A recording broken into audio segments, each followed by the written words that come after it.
What's up, fanatics? Islam Makhachev made quick work of Bobby Green at UFC Vegas 49, finishing the replacement challenger via TKO ground and pound in the very first round. In his octagon interview with Michael Bisping, Makhachev made it clear he wants the title shot. That's why in today's video, we're giving you an eye on the fight, breaking down what a fight between Islam Makhachev and lightweight champ Charles Oliveira might look like. What do you want next? I just want a title fight, no more. I'm tired about all these things. I need title fight. I'm ready. I am here.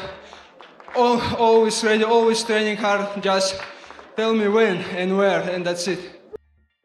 Factor 1. The attributes. One of the first things that sticks out when you look at these two guys is that they are big 155ers. They both stand at 5'10", 178 meters, giving them good length in the lightweight division. Oliveira has a sizable reach advantage at 74 inches, 1 meter 88 centimeters, compared to Islam's 70.5 inches, 1 meter 79 centimeters. Aside from the reach though, the size differential is basically a wash. The big factor here is their physicality. Bobby Green said it himself after getting destroyed by Makhachev. The dude is physically stronger than anyone he's ever faced. It's a common theme heard from opponents who faced Islam mentor and coach, former champion Khabib Nurmagomedov. In terms of pure strength, Makhachev is likely the strongest man in the division.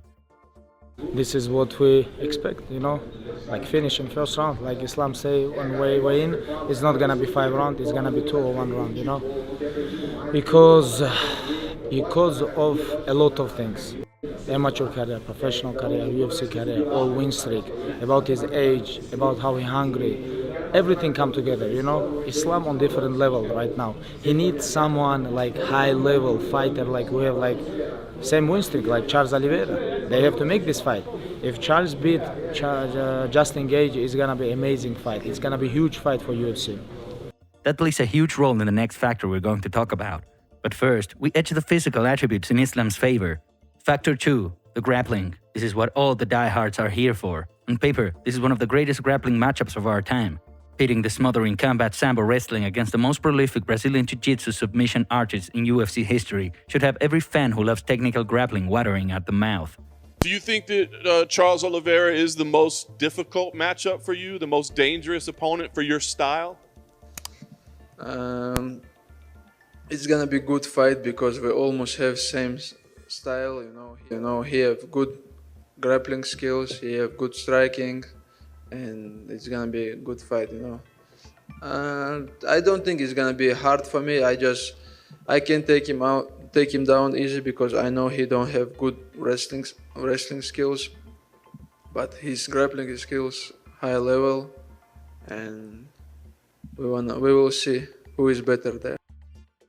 There is no denying that from a strictly wrestling perspective, Islam has an advantage. The way he changed wrestlers against the fence and transitions to dominant position is only rivaled by Khabib's.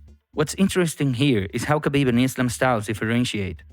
Khabib is more ground and pound focused, while Islam is more of a submission hunter, very patient in finding openings and trying to get his opponent to tap. This plays into Oliveira's strengths. The fact of the matter is that Oliveira can submit anyone from any position. Instead of playing into a technical positional game of Oliveira, who is a master at snatching openings, unlocking chokes at split seconds notice, Islam should focus more on the mauling ground and pound. Nonetheless, Islam's strength gives him an X factor here, and he could submit Oliveira just as easily as Oliveira could submit him. The difference is that Oliveira is adept at finding submissions from many angles and positions, whereas Islam usually gets his submission from top-heavy dominant positions. No doubt about it, at some point, this fight would get to the ground, and it's going to be exhilarating to watch. Both men are master grapplers who have utilized their skills to get to the very top of the UFC toughest division. In the end, though, the edge once again favors Islam Makhachev.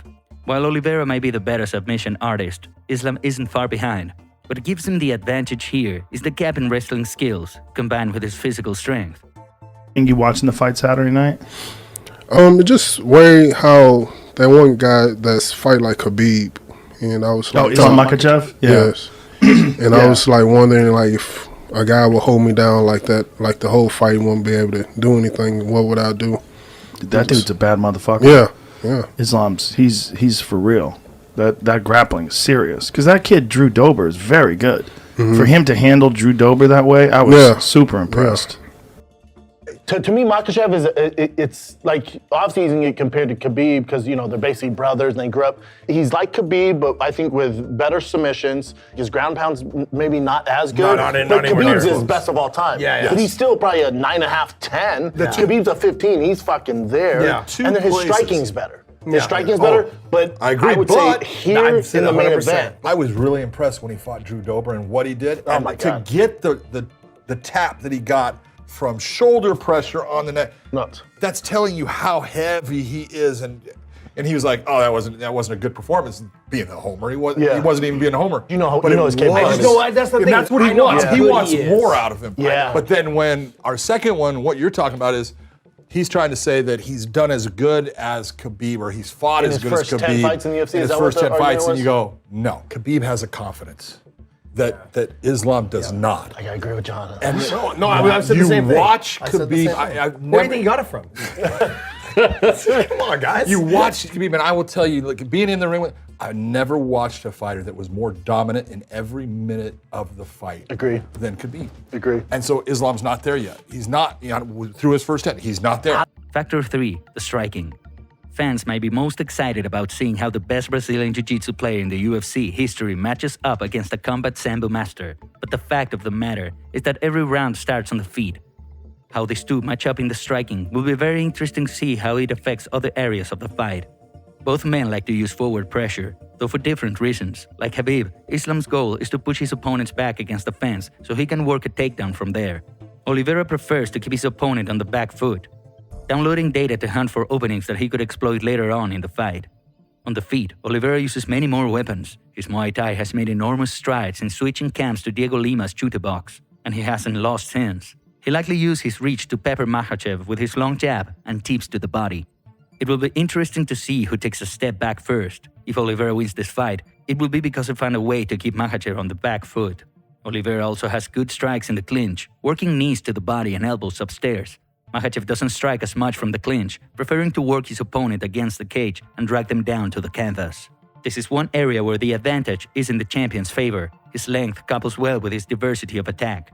Makhachev's striking is mostly used as a means to set up his takedowns, whereas Oliveira can be a legitimate force that can drain a fighter's cardio, like his body work against Poirier, or straight up knock them out, like his picture-perfect left hook against Chandler.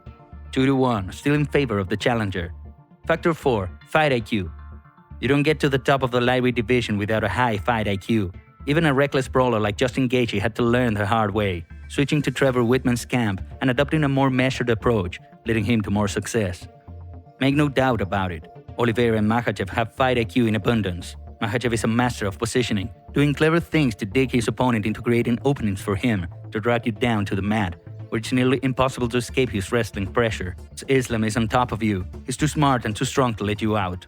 In the champ's corner, Oliveira uses pressure to force mistakes from his opponents, creating openings that shouldn't be there.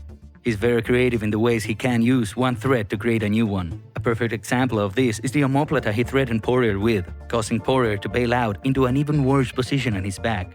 This factor is a wash. Both guys are brilliant tacticians in the octagon, bringing Albert Einstein levels of fight IQ into the cage. Factor 5, cardio, heart, and chin.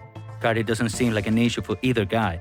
They're both relentless in their forward pressure, and gassing has never seemed to be a prescient issue.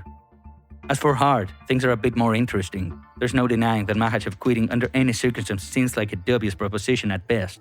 It's not hard to imagine a scenario of him choosing to pass out rather than to tap out if caught in a choke, or pull off a Tony Ferguson and prefer to have his arm mangled rather than give up.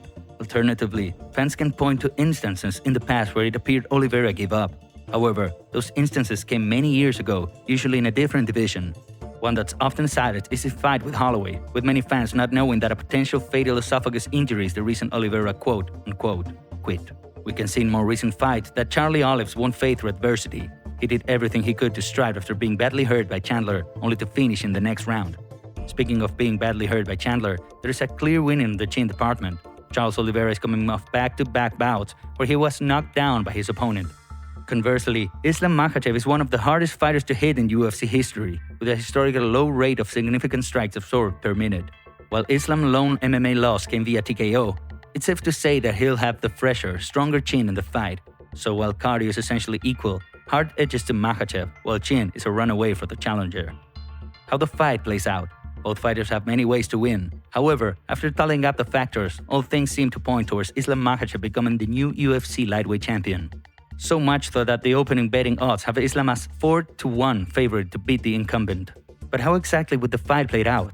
The most likely scenario is Makhachev by decision. His top-heavy wrestling pressure would lead him to dominant positions, while Oliveira's slickness in any position would allow him to survive just as long to lose the round. There may even come to a moment where Oliveira looks like he's threatening a submission, a la Ortega versus Volkanovski, only for Makhachev to escape and continue his dominant positioning. There's still a lot to be figured out. While nothing is official, Gaethje versus Oliveira was target for UFC 274, so there's a possibility that Makhachev could be fighting Justin rather than Charles. Some in the MMA world also believe that Makhachev should have to fight a top 5 opponent before being granted the title shot, considering the only ranked opponent he's ever beaten was Dan Hooker. What do you guys think? How do you see this fight playing out? Let us know in the comments. If you like this breakdown, be sure to like and subscribe for future eyes on the fight. Thanks for watching.